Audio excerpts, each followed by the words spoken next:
Bienvenidos y bienvenidas una vez más a su podcast Faro Teológico. En este séptimo capítulo del podcast ya hemos tenido una evolución de temas bastante importante, bastante interesante a lo largo del podcast, desde el primer capítulo en donde vimos esos temas básicos, esos temas introductorios hacia la teología y bueno, hemos ido avanzando poco a poco hasta llegar al séptimo y esperamos que hayan muchos más. Les saluda Rodrigo Valdés. En esta ocasión estamos aquí en la cabina de la radio ULS, la radio de la Universidad Luterana Salvadoreña, en compañía de mi compañero Javier Jules. ¿Cómo estás, Javier? Hola, ¿qué tal? ¿Cómo están? Pues aquí, como te digo, bastante, emocionado por este séptimo capítulo. Y bueno, como es tradición, tenemos también en la cabina de la radio ULS para este podcast Faro Teológico al coordinador de la carrera de Teología de la Universidad Luterana Salvadoreña, el licenciado Omar Flores. ¿Cómo está, licenciado? Buenos días, compañeros. Es un gusto estar aquí compartiendo con ustedes y con nuestro invitado en esta mañana. Así es, y es que tenemos un invitado bastante interesante en esta mañana. Tenemos al licenciado Héctor López, es licenciado en Teología y máster en Teología Latinoamericana. También es docente hora clase de la carrera de la licenciatura en Teología de la Universidad Luterana Salvadoreña. Y bueno, él nos va a hablar sobre un tema bastante interesante. ¿Cómo está, licenciado Héctor? Muy bien, un saludo a todos aquí en la cabina. Buenos días a los que nos escuchan. Buenos días, muchas gracias, licenciado. Nos va a hablar sobre un tema bastante interesante y es que este tema va a ser el de la desfiguración del culto cristiano. ¿Es así, licenciado? Correcto.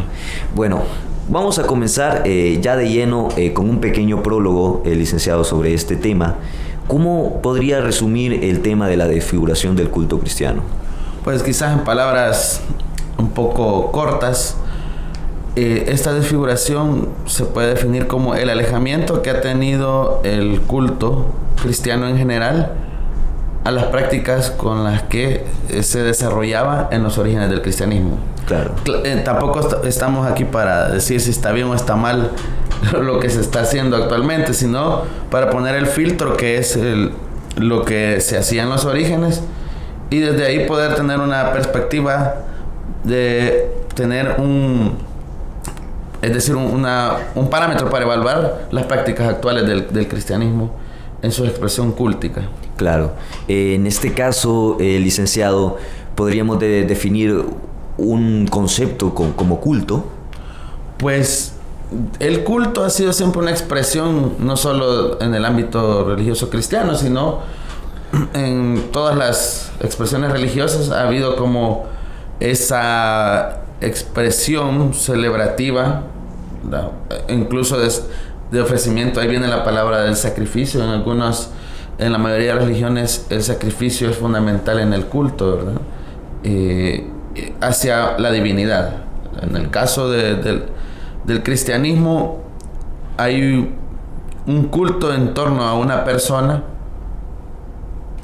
que está cercana a Dios y ese culto también es para Dios a través de esa persona, y esa persona es Jesús de Nazaret, lo que ellos llamaron el Cristo, el Mesías, el ungido, que fue crucificado y celebran que ha sido levantado, resucitado por Dios. Por Dios. Perfecto. Es entonces el tema de ahora, a todos los oyentes, a todas las oyentes de este podcast, esa desfiguración del culto cristiano. Como decía el licenciado, no veríamos si está bien o está mal esa diferencia, esa distancia entre los orígenes y la modernidad. Pero sí es bastante interesante ver esa evolución, esa historia, la diferencia y saber también cómo era ese culto en su origen. Licenciado, sabemos de que todo comenzó con Jesús de Nazaret en cuanto al cristianismo y a lo que conllevaba y el contexto que tenía Jesús de Nazaret. El Cristo, el Mesías, el ungido.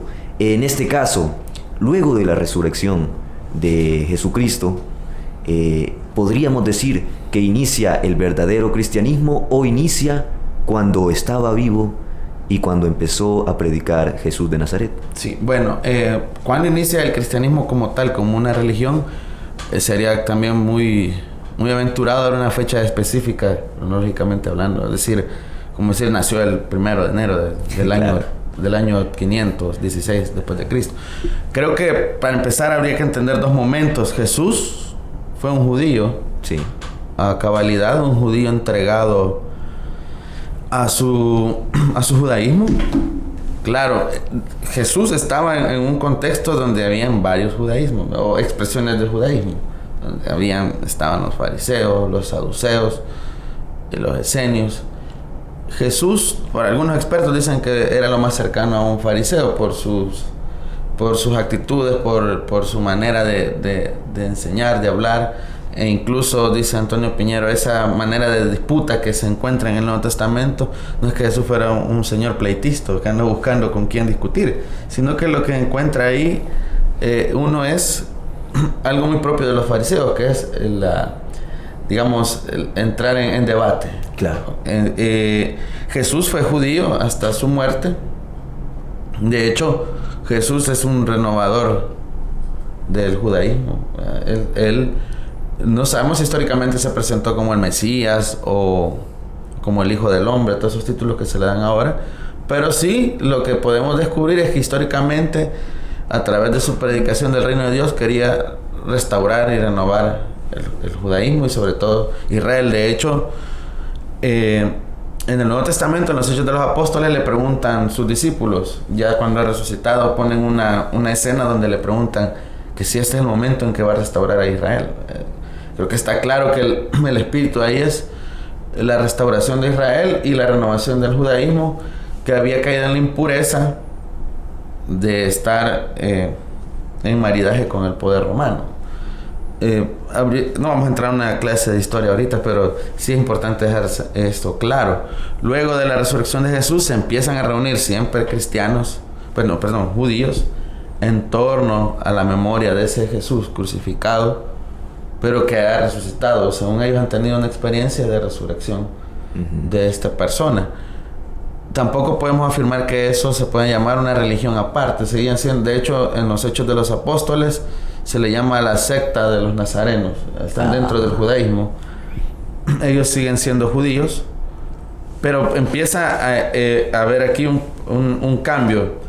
Ya no solo son judeocristianos los que siguen a Jesús. Jesús es claro y dice que viene de la casa de Israel. Jesús no salió de Palestina para anunciar el reino, pero se empieza a extender su mensaje en las cercanías occidentales, en el mundo griego y romano, y ya comienzan a adherirse cristianos. Bueno, de hecho, hay judíos que son de la diáspora, ¿verdad? Judíos que han sido paganos convertidos al judaísmo, que empiezan a ingresar a la secta cristiana.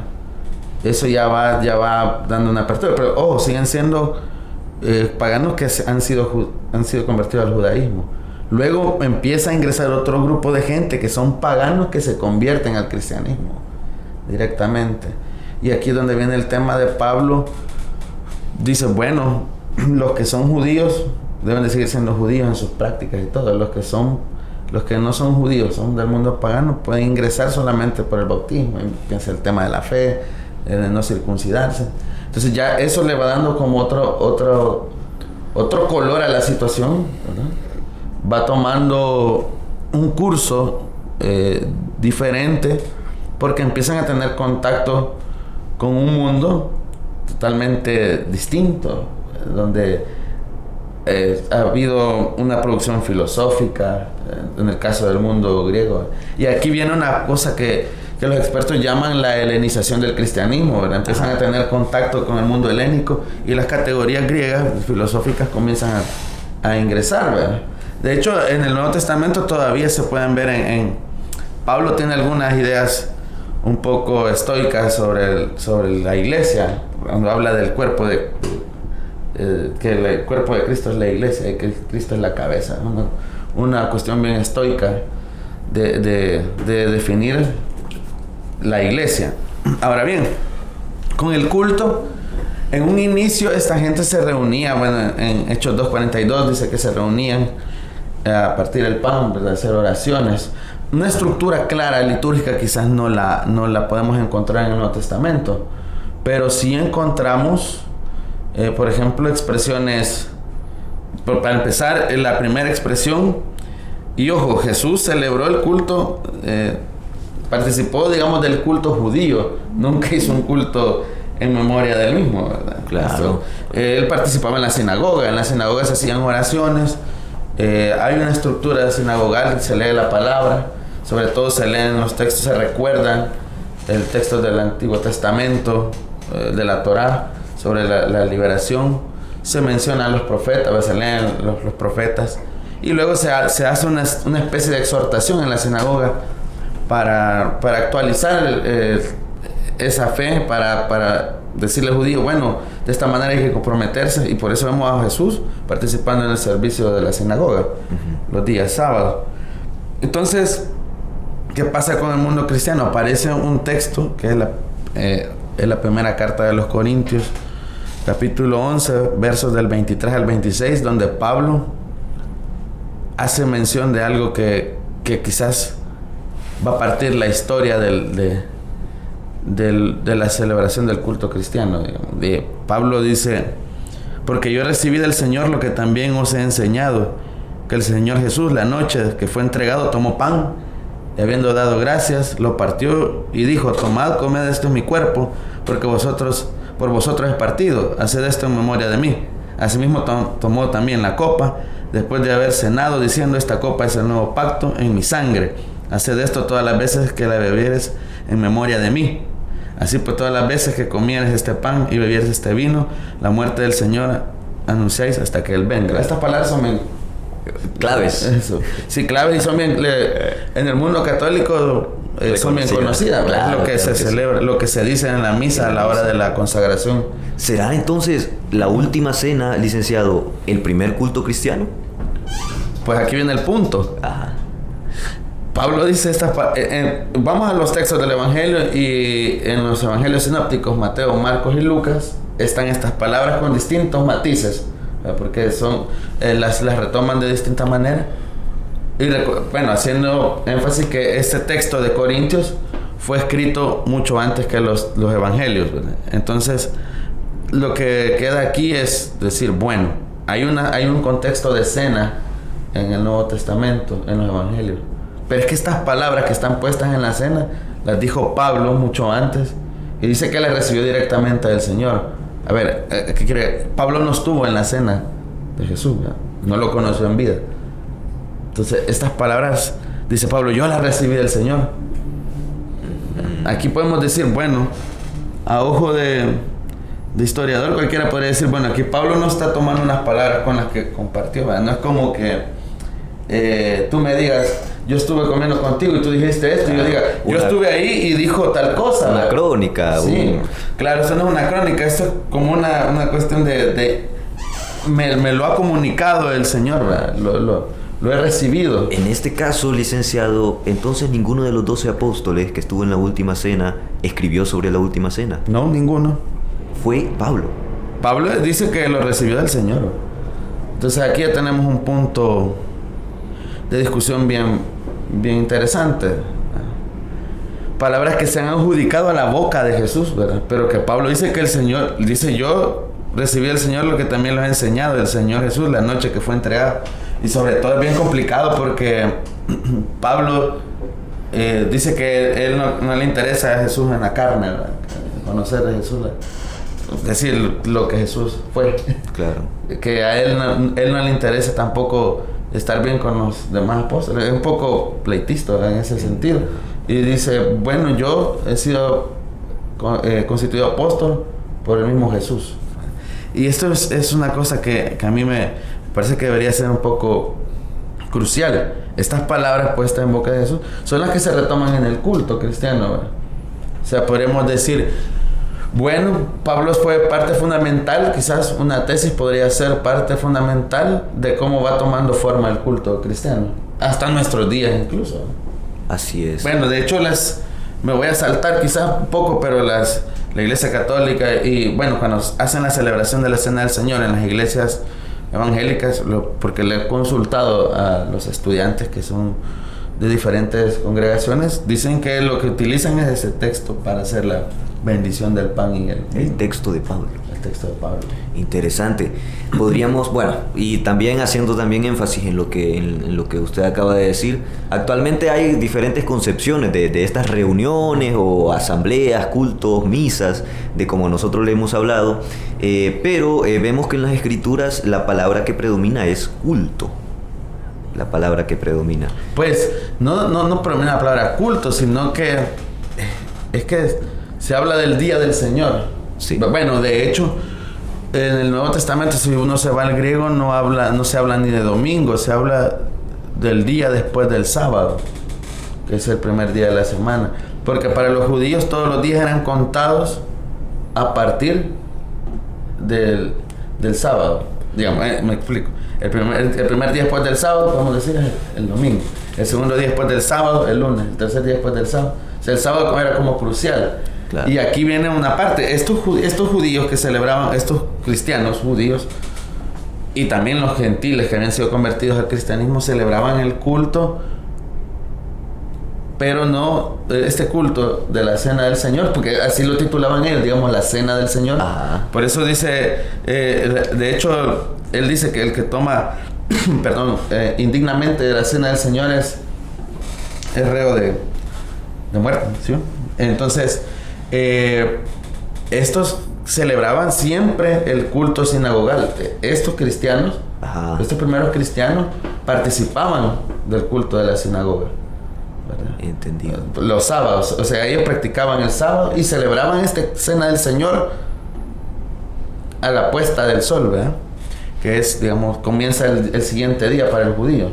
O sea, porque es de puesta a puesta el día. Entonces, comenzaba el sábado, por eso los judíos empiezan a celebrar. De hecho, los judíos hacen una celebración con vino y pan los viernes a partir de cuando ya el sol se empieza a ocultar, porque ya es sábado para ellos. Ajá. Entonces, los primeros cristianos empezaban a celebrar la Cena del Señor después de haber participado el sábado, el Shabbat. Ya en la tarde, cuando empieza a oscurecer y empieza el domingo, el sábado por la tarde, celebraban en la tarde-noche esta Cena del Señor. Claro, estamos hablando de los cristianos judíos. También los gentiles, porque participaban de estas prácticas. ¿También del Shabbat? Sí, cumplían con el Shabbat. Lo que pasa es que después del año 70, cuando se da la revuelta judía, la destrucción del templo, se reconstruye el judaísmo, los fariseos toman el poder del judaísmo, lo reconstruyen y empiezan a tener un choque frontal con el cristianismo. Entonces ellos, como lo dice con estas palabras que me gusta Justo González, luego vamos a hablar de los libros de Justo González, ¿verdad? Dice, bueno, ellos siguieron participando del sábado hasta que se les permitió, hasta donde pudieron aguantar, digamos.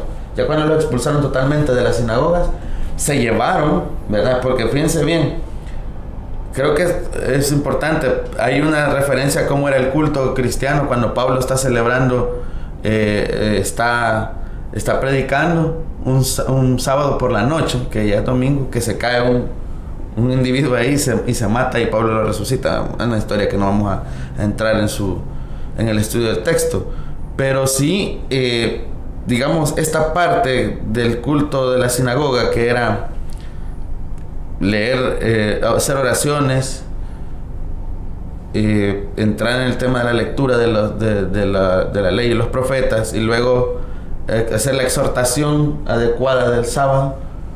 Eso pasa, eso se lo arrastran los cristianos a la Cena del Señor, y ahí va tomando la Cena del Señor dos momentos: el servicio de la palabra y el servicio de la mesa.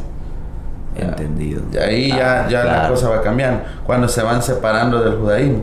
Por eso digo, no podemos decir cuándo el cristianismo exactamente se separó del judaísmo para ser una religión distinta, pero se va dando ese desmembramiento de manera paulatina, y se va, y bueno, dice, allá leíamos la Torah, ahora la vamos a leer acá en nuestra Cena del Señor. Entonces ya va tomando una forma más unida, sí, como más estructural. Claro. No podemos decir era así. De hecho, Tertuliano dice que para la Cena del Señor había dos cosas que no se permitían: arrodillarse, ni hacer ayuno. Entonces, ¿por qué? Porque el arrodillarse era un acto como de humillación, de dolor, de ansiedad. Entonces, y la cena del Señor era celebrar que Jesús había resucitado.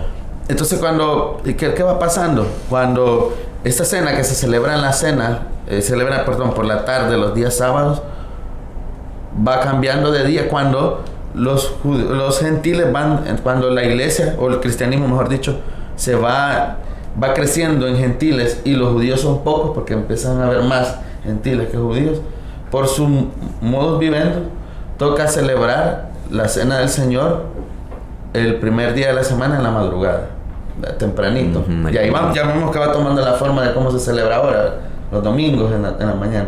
Entonces se celebraba porque para el gentil el primer día de la semana era día de trabajo.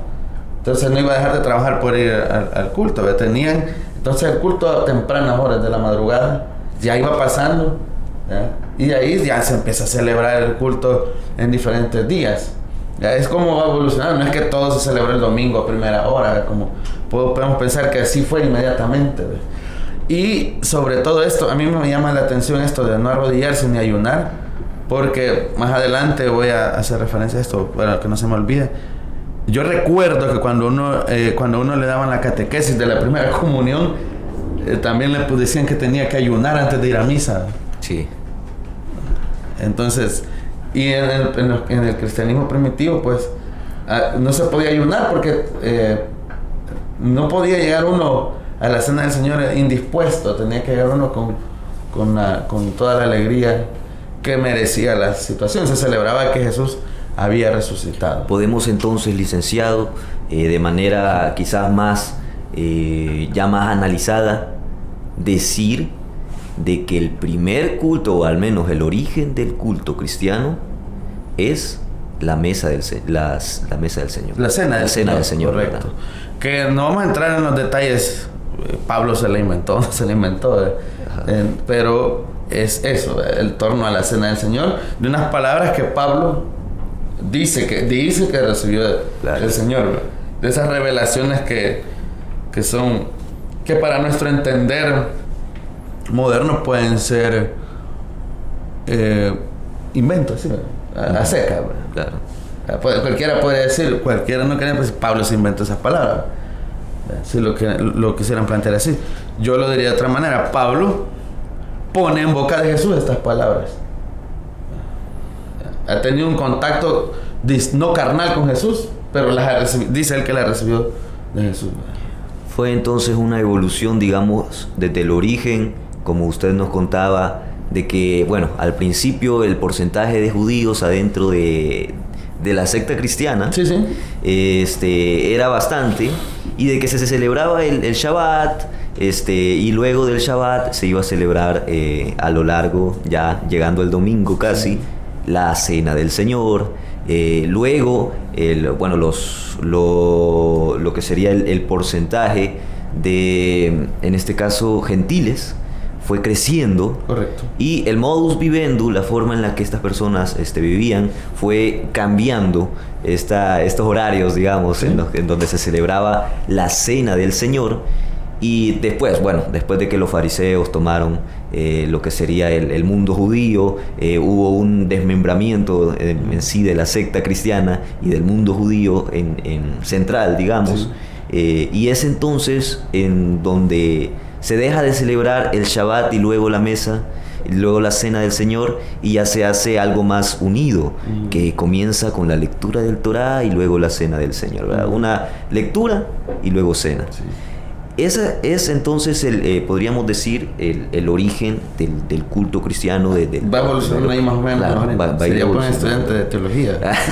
Gracias.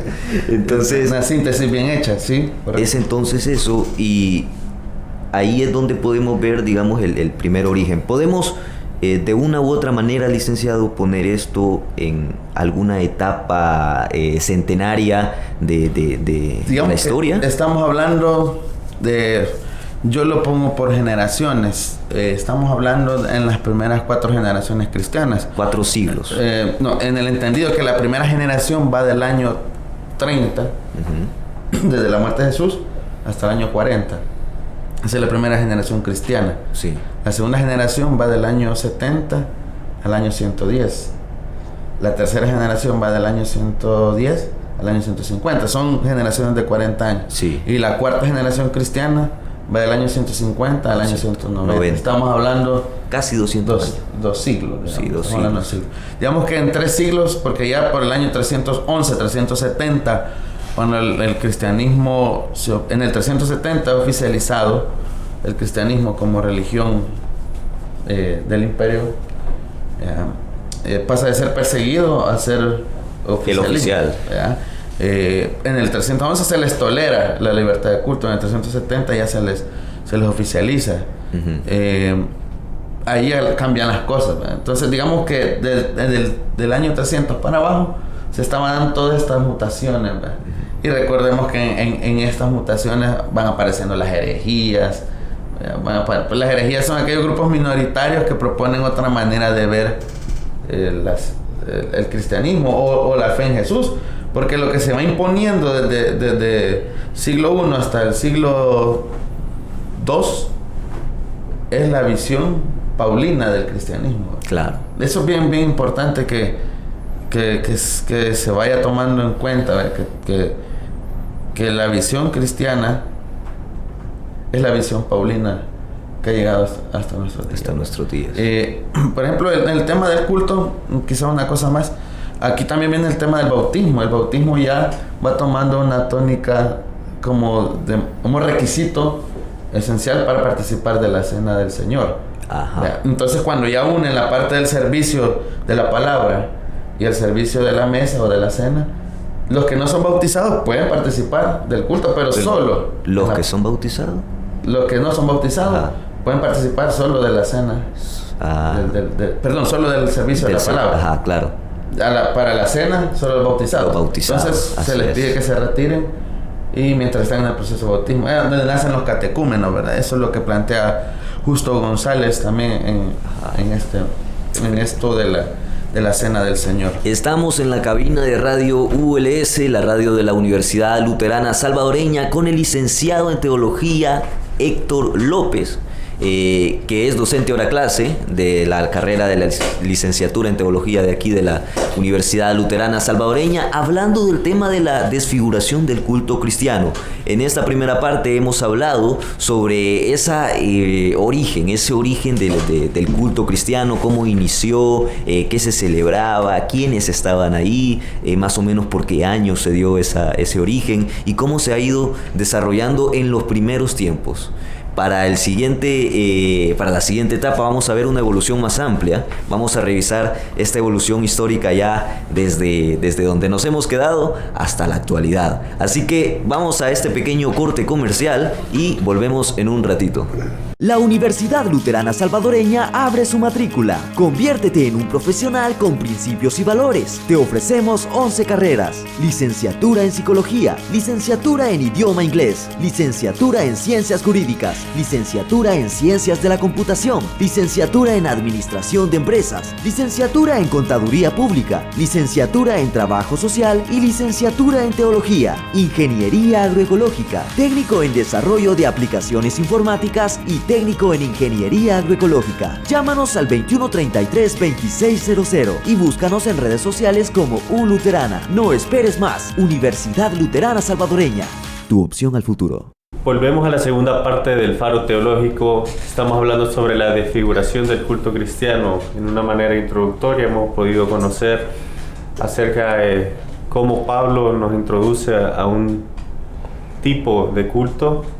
Y ahora vamos a ir más que todo al concepto, a la posición radical de qué es un culto cristiano y cómo ha cambiado. ¿Qué nos puede opinar, licenciado? Sí, bueno, antes de hacer esos matices, o hacer yo no lo quisiera llamar crítica, pero por lo menos hacer esa comparación de lo que era y lo que es ahora, como la comparación que estábamos haciendo fuera del aire con una generación y otra, ¿verdad? En El Salvador, ¿verdad? De nosotros. Hay un libro de Alfonso Ropero que se llama Mártires y Perseguidores, y hablando, yo mencioné sobre los herejes, hablando de ciertos grupos heréticos, dice algo muy interesante. Dice que estos grupos heréticos, igual que los cristianos, que no eran considerados herejes, guardaban el sábado, dice, y toda la conducta judaica. pero el domingo observaban las prácticas en la memoria de la resurrección del Salvador. O sea que eso no lo digo yo, Eusebio de Cesarea, él está citando a Eusebio de Cesarea, es decir, es un historiador antiguo del cristianismo.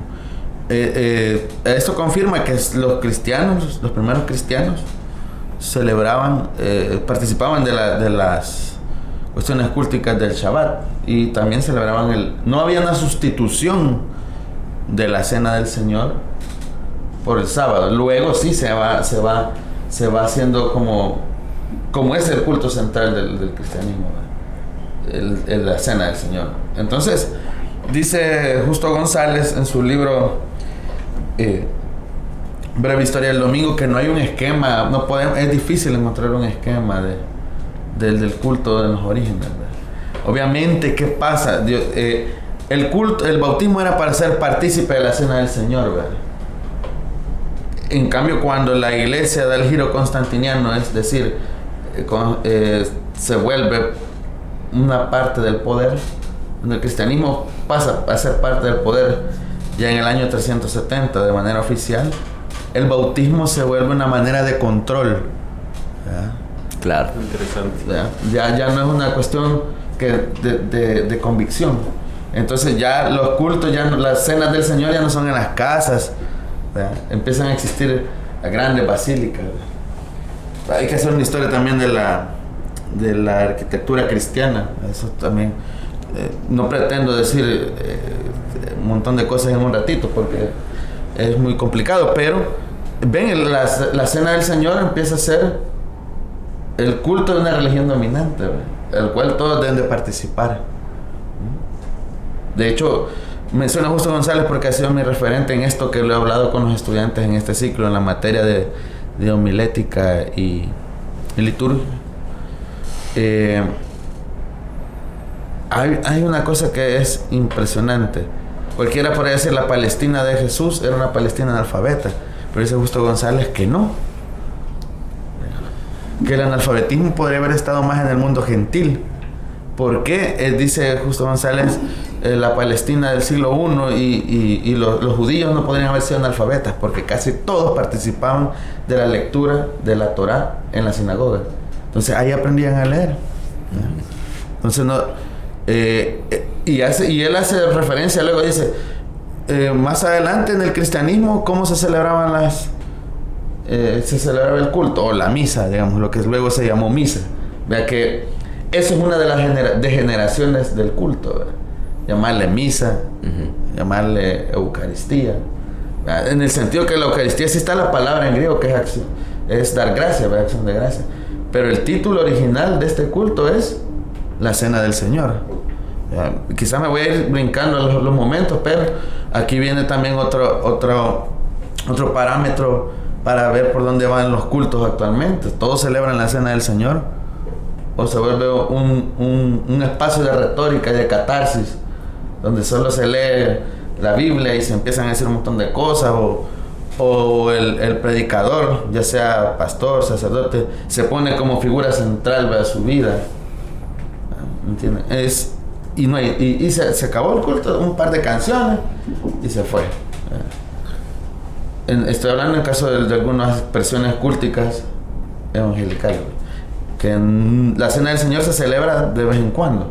Claro. Cuando en los orígenes del cristianismo se celebraba siempre.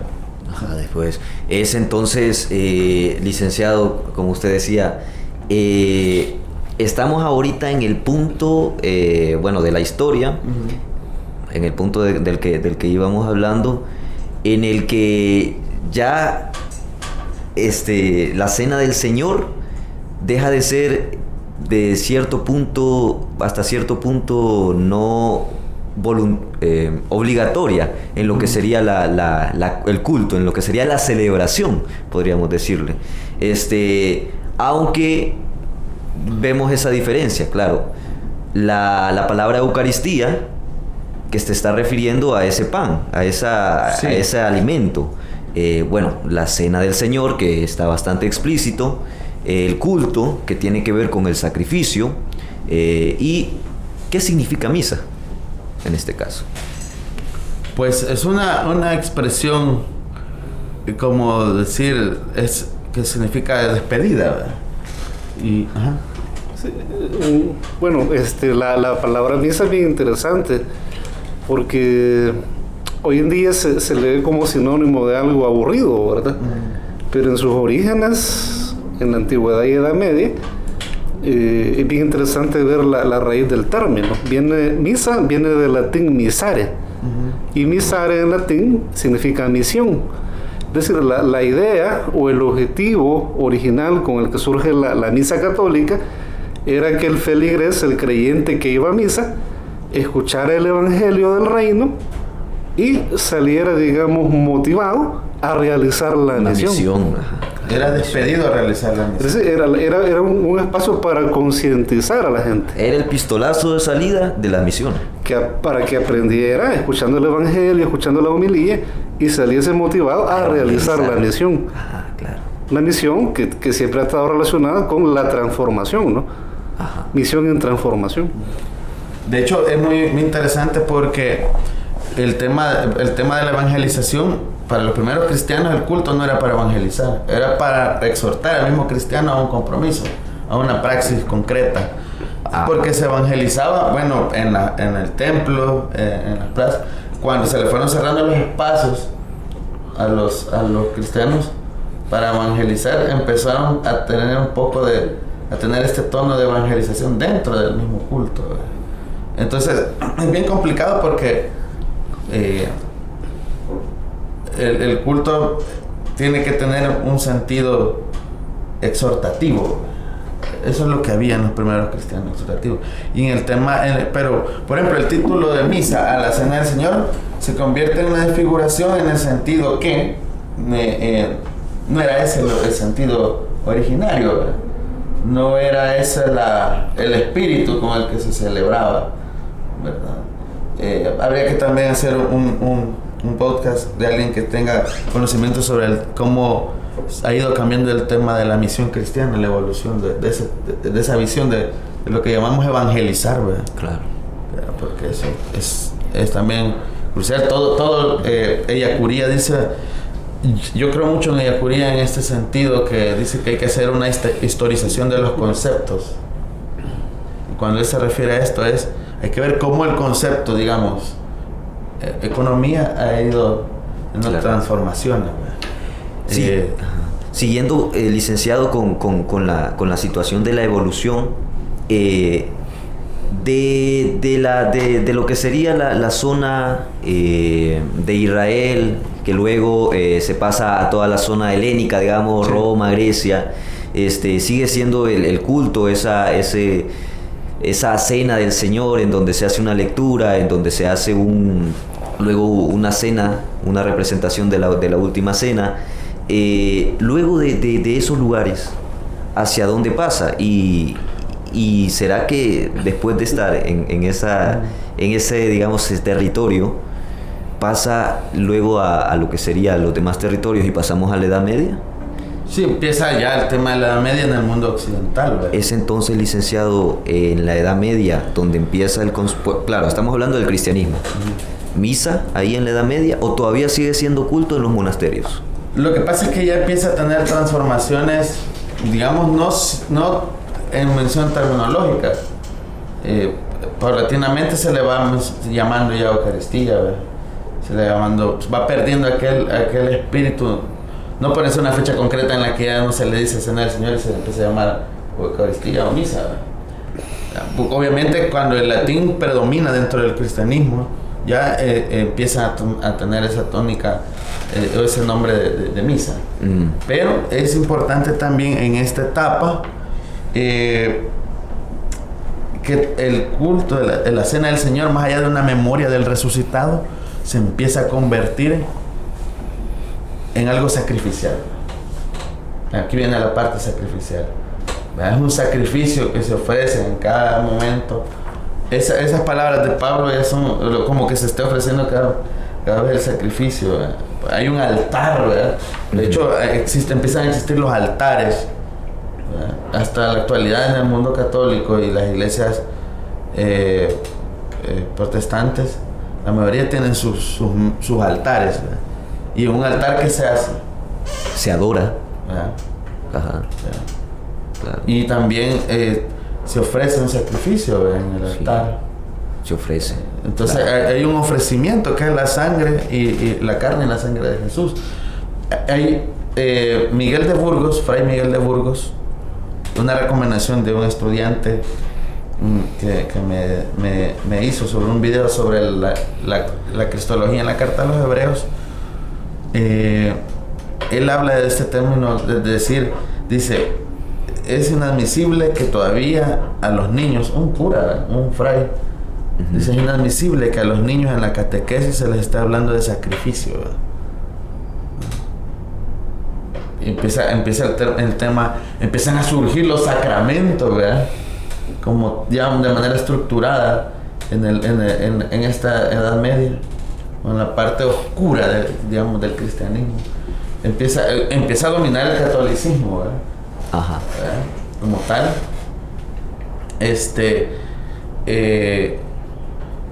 Algo que sí deberíamos de tomar en cuenta es que el culto aquí empieza a tomar una cuestión, lo que yo llamo, hay que desacralizar y desclericalizar el culto. Aquí el culto empieza a ser más sacral, ¿verdad? Y más clerical. Claro, con el giro constantiniano empiezan a existir clérigos, empiezan a existir estructuras jerárquicas bien definidas. Entonces ya el cura, el sacerdote toma un papel como superior. O sea, esto hay que regresar. En los orígenes del cristianismo no estaba esa separación de clero y laico, pues, como tal. Podría haber algún espíritu de jerarquización, pero no tan dominante, tan verticalista como se da en la Edad Media.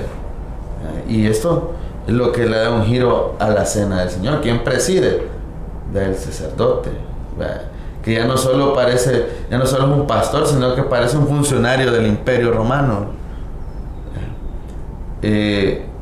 Empiezan, bueno, si ustedes ven, se llegó a puntos de la historia que la misa, bueno, se llegó al punto que la misa se celebraba de espalda, ¿no? Se leía el Evangelio en latín. O sea, era toda una cuestión que ya no era del pueblo, ya no participaba el pueblo estaba allí, pero cumpliendo un requisito, participando de un sacrificio entre comillas, pero no era la participación de la cena del Señor, que era en el origen del cristianismo, que iban a comer, a celebrar, que había regocijo. Empieza a tener este culto una cuestión de valor soteriológico. Si no voy a la misa, no me salvo, ¿verdad? El miedo, ¿verdad? Las estructuras, las arquitecturas de los templos, ¿verdad? Llegaron a ser incluso hasta algunas hasta terroríficas. Claro. Ya ven, ahí se ve cómo todo va cambiando. ¿Pero por qué? Porque el culto ahora es desde una perspectiva de poder, ya no es desde una perspectiva de compartir una fe, celebrar que Jesús había resucitado. Así es. Licenciado, vemos esta etapa bueno, podría llamarse la etapa medieval, la etapa oscura del cristianismo, en donde tiene una predominancia el catolicismo. Como sabemos, es iglesia católica, apostólica, romana, tiene mucho que ver con el poder, con la representación del imperio. En este caso, vemos que las primeras prácticas de esta celebración, bueno, de este culto, eran bastante, pues, ortodoxas hasta cierto punto, bastante reglamentarias. Pero es también entonces en donde vemos, después de esta línea temporal medieval, el surgimiento, de lo que conocemos como el movimiento de Lutero. ¿Qué hace Lutero en este caso, licenciado, cuando se despliega ya el movimiento luterano? ¿Qué hace de diferencia, digamos, a la misa? Porque sabemos de que ahora la misa es católica y el culto es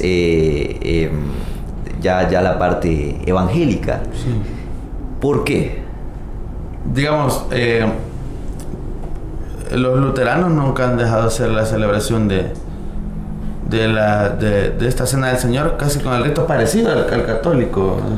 Es solo que hay Lutero pone en tela de juicio el tema de la transubstanciación, ¿verdad? En el tema teológico, que ese pan, es que este es otro tema, ese pan que está ahí es verdaderamente el cuerpo de Jesús y ese vino es la sangre.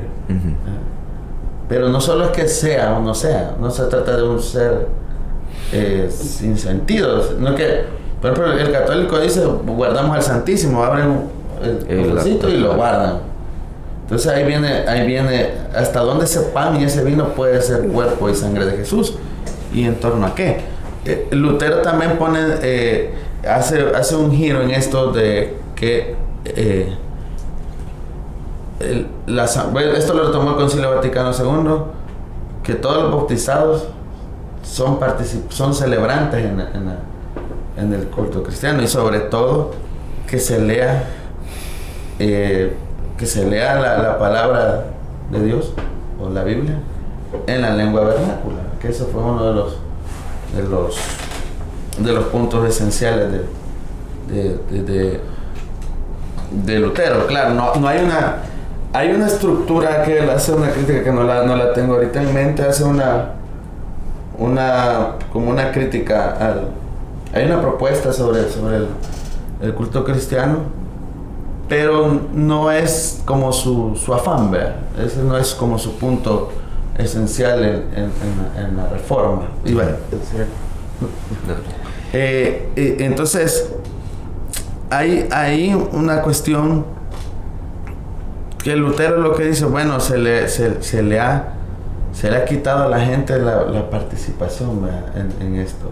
De hecho, él dice, todos somos sacerdotes desde el bautismo, ¿verdad? El sacerdocio común, que Lutero lo propone, que lo condena la Iglesia Católica, pero en el Concilio Vaticano II se acepta, en la Lumen Gentium, si no me equivoco, se acepta el sacerdocio común, ¿verdad? Todos los bautizados son sacerdotes. Claro.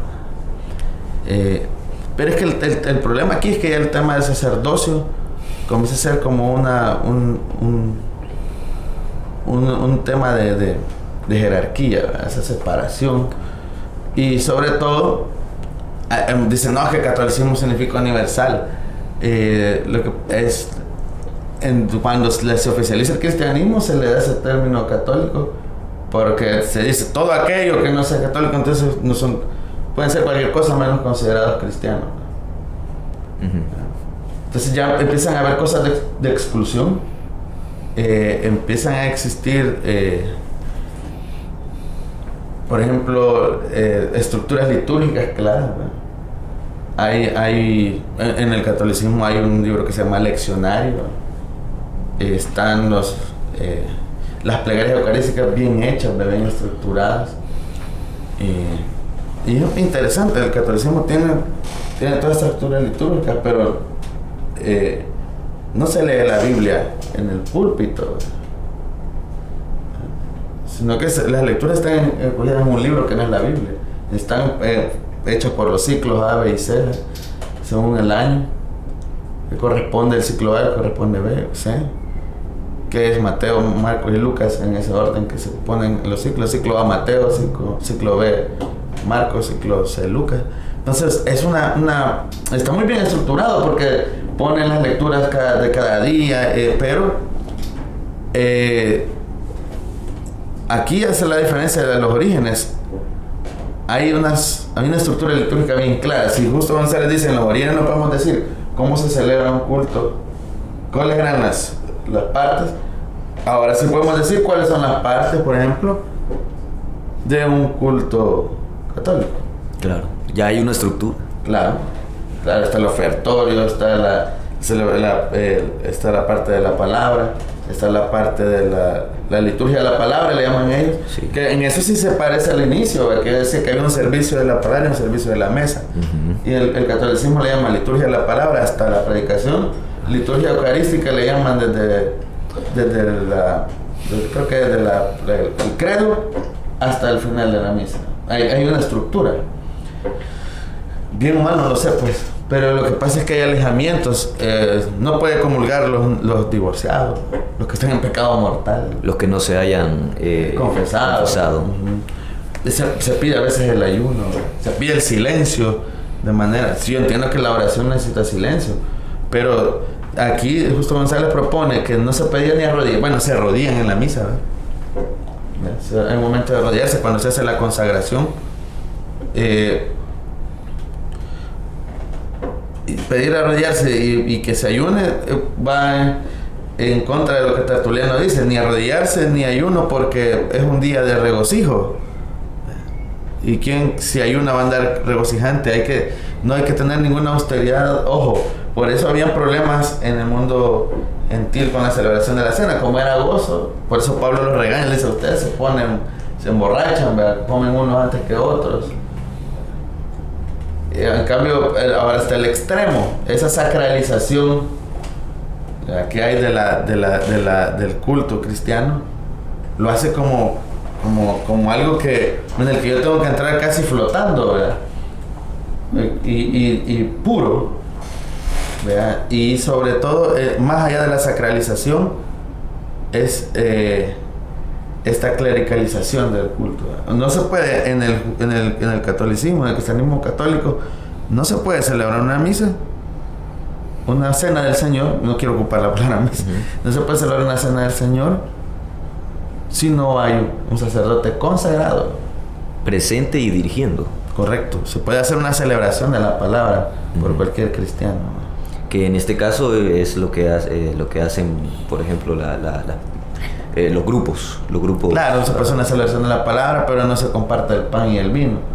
Vea cuánto lo más cristiano sería que las comunidades se reúnan y en sus comunidades una propuesta teológica puede ser que se celebre la cena del Señor en las casas de la gente que se reúne, ¿verdad? Y que no tenga que ser un sacerdote el que lo celebre. Claro, siempre se necesita mantener un orden, un lineamiento unitario del catolicismo, porque más allá que de la unidad es una unificación, ¿verdad?, de obediencia jerárquica. Por ejemplo, y ahora viene la crítica a la parte evangelical, se celebran cultos donde se predica, se canta, pero no hay cena del Señor, ¿verdad? Quizás ahí estamos como un poco más alejados todavía de lo que los orígenes sería, porque ni en los orígenes no fue primero celebrar la palabra. Era la mesa. La cena. Es que entonces, ¿qué es lo más cristiano? La cena.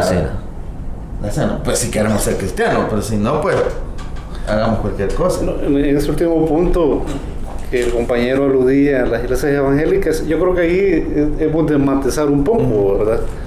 Porque si revisamos la historia de la liturgia desde los orígenes, han predominado dos cosas: el servicio de la mesa, la parte más sacramental, y el servicio de la palabra, la exposición bíblica. A partir de la Reforma, cuando ya surgen las iglesias protestantes y luego las iglesias evangelicales, la tradición protestante evangélica, su liturgia se va más por el lado del servicio de la palabra. O sea, el servicio de la palabra, la parte de expositiva de la Biblia, la predicación como tal, ha sido lo central dentro de las iglesias protestantes y evangélicas.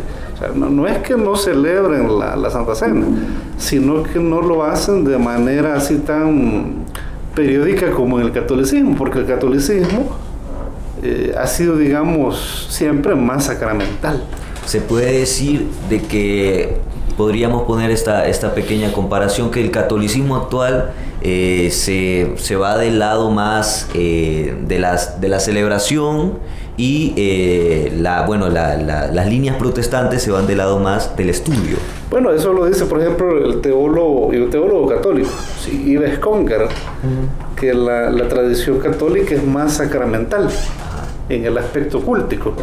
En cambio, la tradición protestante evangélica es más bíblica. Es el estudio, la lectura, el análisis. Eso, por lo menos, ha sido históricamente, ¿no? Aunque en la actualidad hay muchas iglesias evangélicas, sobre todo de línea pentecostal o neopentecostal, que se están yendo más por el lado de lo lúdico, ¿verdad? La celebración, la música, claro, lo sensacional. Como podríamos poner el ejemplo del gospel, Exacto.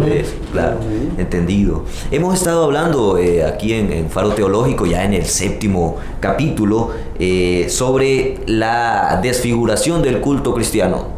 Algo curioso es de que del libro Herejías del catolicismo actual de José Ignacio Faust, en el capítulo 4 es donde se encuentra este tema, la desfiguración del culto cristiano, y es de donde hemos tomado, ha tomado el licenciado Héctor López el tema. Hemos estado hablando, como ya le hemos dicho, del origen de este culto cristiano, cómo comenzó, cuál fue su primer desarrollo adentro del mundo de los judíos, del mundo judío, luego cómo se fue helenizando este culto, luego cómo se fue expandiendo a otros lugares del mundo, llegamos a la Edad Media, luego hubo ese rompimiento, esa protesta luterana, se dividió el catolicismo y las líneas protestantes, y hemos estado hablando también de lo actual. Cómo se ve el culto de las líneas protestantes y la misa o la cena del Señor en lo católico. Vamos a hacer, licenciados, un análisis sobre estos actuales cultos y los vamos a comparar sobre cuál es esa distancia que tienen del origen del que nos ha hablado el licenciado Héctor.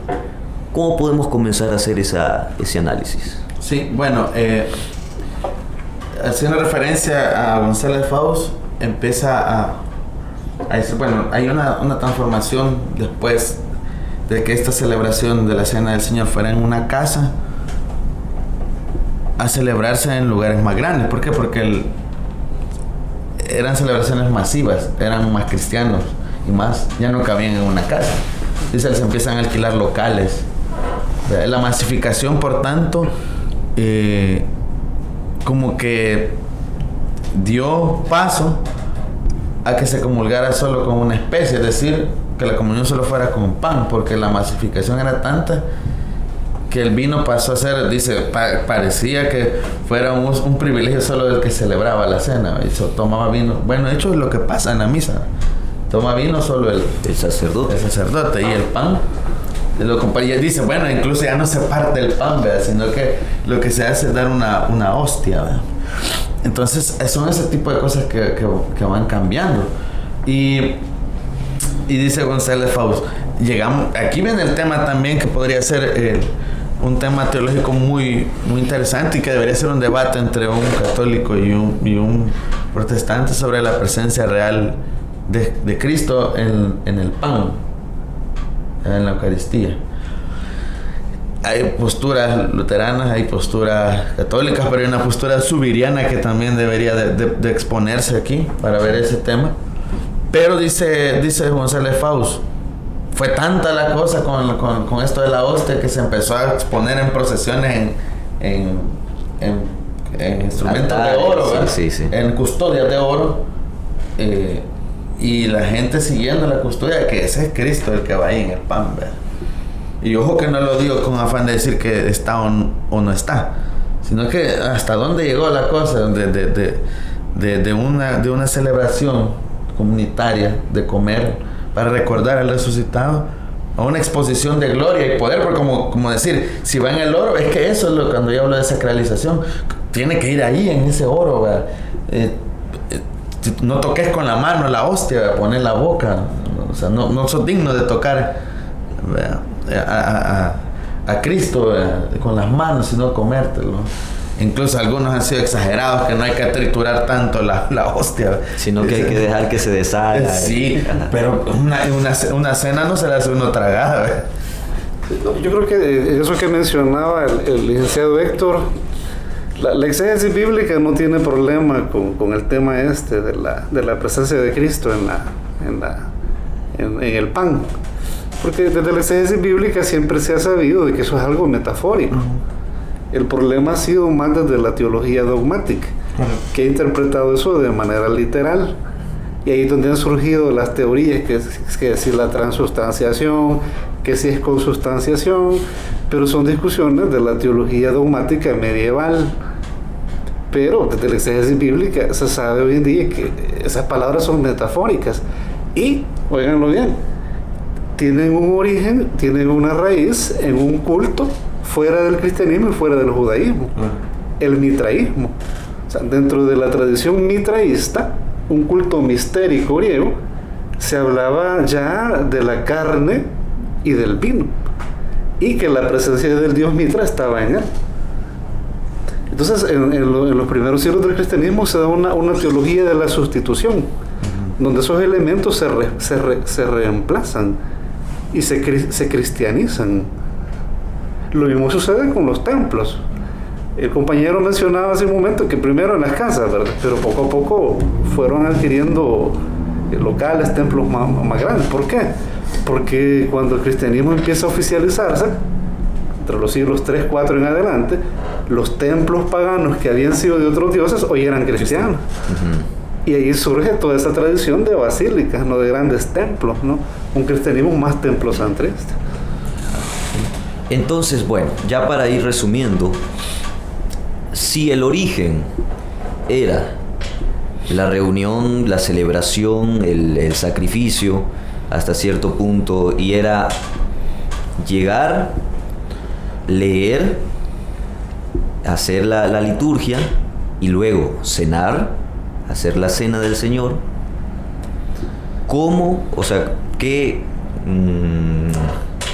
misión, qué objetivo cumple el actual culto cristiano? ¿La celebración? ¿El sacrificio? ¿O qué se hace ahora en el culto actual? Teóricamente podríamos decir, debería ser esto, debería ser una celebración donde se comparte. Desde este espíritu. Y claro, Pablo, que tuvo contacto con estas religiones mistéricas, ¿verdad? De ahí podemos entender dónde surge este texto que Pablo dice: yo recibí del Señor la cena, ¿verdad? Es una cosa dirigida más al mundo pagano, ¿verdad? Y que se universalizó. Primero, yo podría decir, una lección de esto es: no se pueden universalizar experiencias. Pablo le está escribiendo a los corintios, ¿verdad? Y eso se ha universalizado y se ha puesto como dogma, ¿verdad? Se ha puesto como ley intocable, ¿verdad? Una experiencia particular se universalizó. Bueno, ya está ahí. Ahora habría que ver, como dice González Faust, cómo humanizar esto, ¿verdad? Porque el culto en la Edad Media y en la actualidad se ha deshumanizado, ¿verdad? Y deshumaniza. En cuanto a tu pregunta es, debería de ser un culto humanizante, donde las relaciones humanas, como dice González Faust, sean distintas a las del sistema, ¿verdad? Que no ves que uno, y Pablo lo dice, ¿verdad? Esta relación humana no debe ser que uno coma más que otros, ¿no? Todos tengamos una mesa que compartir, ¿verdad? Aquí quizás se me va a salir un poco los seguidores de Rutilio Grande, pero decía él, bueno, que es una mesa donde todos tengan que comer, ¿verdad? Y compartir. Eso debería de ser. Entonces es inadmisible que alguien vaya a una misa, hablo del lado católico, y no comulga. Y no estoy diciendo que, deberían de confesarse. No, es que deberían de comer, ¿verdad? Pero ¿qué pasa? Pierde el sentido de la confesión, ¿verdad? Entonces, hay que mantener el miedo del pecado para que te confieses y puedas comulgar, ¿verdad? Y hay gente que dice: usted no puede comulgar, hermano, ¿verdad? Justo González dice, el único problema, porque quizás, y nos lo comentó también, no recuerdo el nombre de este pastor que vino de Brasil, decía él, lo único que en la liturgia se puede recopilar es 3 cosas: la celebración de la palabra, la paz entre los hermanos, ¿verdad? Para poder comulgar en el culto cristiano debes tener paz con tu hermano. Claro. Porque vos te enojaste con tu esposa o con tu hijo, no decir, estoy en pecado, no voy a comulgar, y esto ha sido una crítica que la gente en el caso católico se ha sentido rechazada, más allá de un espacio donde sentirse recibido, se ha sentido rechazado. Pero ¿qué se ha vuelto? No siempre, no quiero decir que en todas las misas, pero en algunos cultos, ¿qué se vuelve? Un lugar para ir a distraerme, ¿verdad? De todos los problemas de la semana por el extremo. Lugares de catarsis. Y eso está bien, pero sí, no debe delimitar. No debería ser el centro, ¿verdad? Pues sí, porque me voy a encontrar con mi comunidad y eso me hace sentir bien, pero hay un compromiso de fondo, pero la gente que va a cumplir un precepto. De hecho, todavía en el catecismo creo que está esto. Bueno, a mí en el libro de Primera Comunión decían que por lo menos había que respetarlas, ir a misa los días festivos, para no caer para salvarme, pues, el sentido soteriológico que los cultos no son para salvarse. Los cultos son para reunirse y comprometerse, transformar las cosas. Por eso es el culto no debe ser un espacio de deshumanización, sino más bien de humanización. Claro, esto no se lo puedes cambiar a la señora de allá del cantón que tiene 85 años y que toda su vida ha practicado esto. Ahora el reto es cómo esto se puede transformar pastoralmente para las nuevas generaciones. Porque no es culpa de la señora, es culpa de aquellos que reprodujeron este sistema dominante cultural. Y lo que yo no puedo entender es que sacerdotes jóvenes sigan con ese esquema reproduciéndolo. Eso les falta que se vistan con los guantes otra vez, ¿verdad? Para celebrar la misa, guantes de oro, regresar a la misa tridentina. Eso es bien complicado. O sea, muchos adjudican, hay que regresar a la escritura. Pues entonces, si van a ir a la escritura, al origen del cristianismo, vayan a ver cómo se están haciendo las cosas. No digo que todo, porque generalizar sería también parte un abuso. Bueno, y el catolicismo, vos sos católico, sí. Conocer la experiencia de las comunidades eclesiales de base. Correcto. Las comunidades eclesiales de base, hubo escándalos que en algunos momentos no había cura. ¿Y qué hacía la gente? Entre ellos celebraban la cena del Señor ¿con qué? Con pan o tortilla y café, porque no había pan y vino. Claro, el pan y el vino es algo común en el mundo judío, en el mundo quizás de aquel tiempo, en el mundo pagano, pero ¿qué es lo común en nuestro país? Pan, café, tortilla, café. ¿no? Y eso no lo hace antiliturgico, pero hay gente que dice aberración, ¿verdad? Cualquiera que me escuche ahorita puede decir que estoy diciendo aberraciones, pero es que nacen en un contexto cultural. ¿Qué tal si el Mesías hubiese nacido en El Salvador, digamos, y el culto hubiese sido con café? Una cena, ¿qué es lo que tiene en El Salvador? Café. Y chuponeando el pan. Un huevo con tortilla. Vea, es bien interesante, vea. Con eso no quiere decir que se puede hacer cualquier cosa con el culto, sino es que hay cosas que realmente lo más litúrgico quizás sería humanizar el culto, ¿verdad? Pero la gente hasta el parado, ¿verdad? En la misa, cualquiera en sus 5 sentidos sabe que en una cena no va a estar tirado como que está en el sillón, ¿verdad? En una cena te sentás a la mesa con respeto, ¿verdad? Son cuestiones humanas, ¿verdad? Y si lo quieren ver así modernamente, de etiqueta, ¿verdad? Pero ponerle tanto moño y tanta chonga a la liturgia, hay gente que se enoja porque qué sé yo, el cura se saltó tal cosa, o cuando el cura empieza a ser más libre y hacerlo menos ritual, ¿verdad? El ritualismo en el que se cayó y en el que se cayendo en algunas ocasiones. Y lo que decía el licenciado Omar, el problema en el lado protestante y evangélico es que se le da demasiado énfasis a la celebración de la palabra, digamos, o al servicio de la palabra, que sí celebran la cena en algunas ocasiones, pero habría que ver, el catolicismo tiene los dos momentos, pero hay tela que cortar ahí. Entonces habría que hacer poner barbas en remo y decir, recuperemos la cena del Señor, que es lo central. Obviamente lo masivo, como dice González Faust, hace imposible que a todos se les pueda dar pan y vino en una celebración. Pero ¿por qué no pastoralmente hacer estas celebraciones comunitarias, pues? Regresar al sentido de comunidad de la iglesia. La iglesia debe ser comunidad antes que cualquier otra cosa. De hecho, la gente va los domingos sin pertenecer a misa, sin pertenecer a una comunidad, ¿verdad? Y a participar de la cena del Señor. Cuando el cristianismo, los que no eran parte bautizados de la comunidad y se congregaban en la comunidad, no podían participar de la cena, sí el servicio de la palabra. Pero es como todo esto se ha convertido en una especie de participación, porque sí, ¿verdad? No, sin ningún compromiso o conciencia. Digamos que es una participación muchas veces inconsciente, ¿verdad?, de lo que esto significa, ¿verdad? No hay conciencia. Claro, no es culpa de la gente, es que los que reproducen este sistema y este tipo de cristianismo clerical están haciendo mucho daño a la misma fe. En esta ocasión, el 7º capítulo de Faro Teológico, hemos tocado el tema de la desfiguración del culto cristiano. Bueno, ha tocado el tema el licenciado Héctor López, licenciado en teología y con una maestría en teología latinoamericana.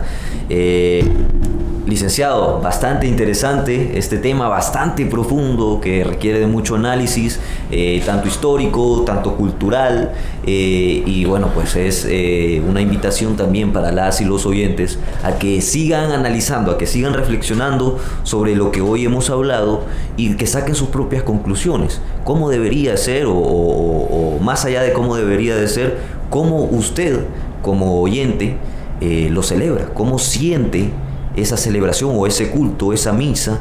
¿Cómo lo siente y cómo lo celebra? ¿Cómo está en su conocimiento, en su cultura, en su forma en la que se le ha educado religiosamente?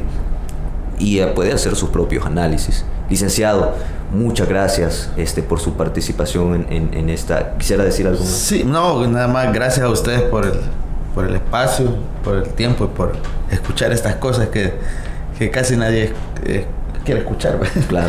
Estamos en un tiempo donde son más interesantes otras cosas, ¿verdad?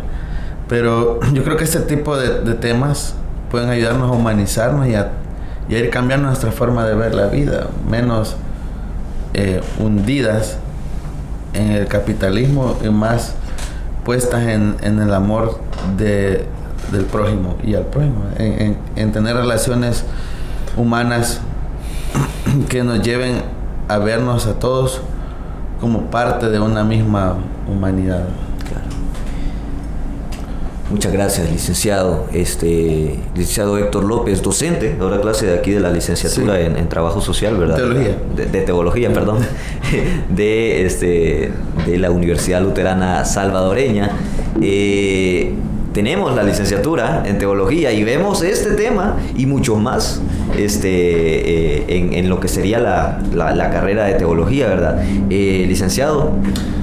Sí, bueno, ya para terminar, hacerles la atenta invitación a todos aquellos que nos han escuchado o que nos van a escuchar, para que si quieren aprender más acerca de estos temas, ¿verdad?, relacionados con la teología, relacionados con el estudio bíblico, relacionados con la historia de la iglesia y el culto cristiano, como ha sido el tema de hoy, les invitamos, vengan, inscríbanse en nuestra licenciatura en teología de aquí de la ULS, ya que pues ya están abiertas las inscripciones para nuevo ingreso, ¿verdad? Y recordar que en enero del 2024 iniciamos una nueva carrera, un nuevo plan de estudio con una modalidad semipresencial donde van a recibir una formación teológica integral. Así es, la invitación está hecha para que usted que está interesado o interesada pues en participar, en ser un licenciado en teología, se venga a inscribir aquí, se venga a matricular a la Universidad Luterana Salvadoreña. Nos puede encontrar en redes sociales como @uluterana, tanto en Instagram, en Facebook, y pueden ahí consultar, ¿verdad?, todas las cosas que ustedes quisieran saber para poder matricularse. Muchas gracias, licenciados, muchas gracias, licenciado Héctor, licenciado Omar, muchas gracias, Javier, por acompañarnos aquí en el podcast Faro Teológico. En este 7º episodio les ha hablado el licenciado en teología Héctor López, ha estado con nosotros el licenciado Omar Flores, Javier Jule y su servidor Rodrigo Valdés. Nos vemos en la próxima ocasión en el 8º capítulo de Faro Teológico. Hasta pronto.